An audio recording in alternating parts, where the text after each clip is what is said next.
Hello teacher. Are you looking for an effective way to schedule and manage online classes? Try using Google Calendar to schedule and organize your virtual class sessions.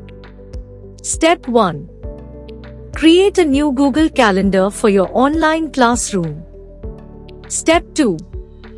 Click on the Create button in the top left corner of the screen. Step 3.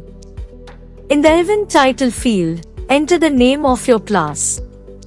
Step 4. Set the start and end dates and times for your class. You can also set a recurring event if your class meets at the same time every week. Step 5. Add the link to the virtual classroom. Step 6. Click on the More Options button to add a description, attach files, or invite students. Step 7. Click on the Save button to add the event to your calendar.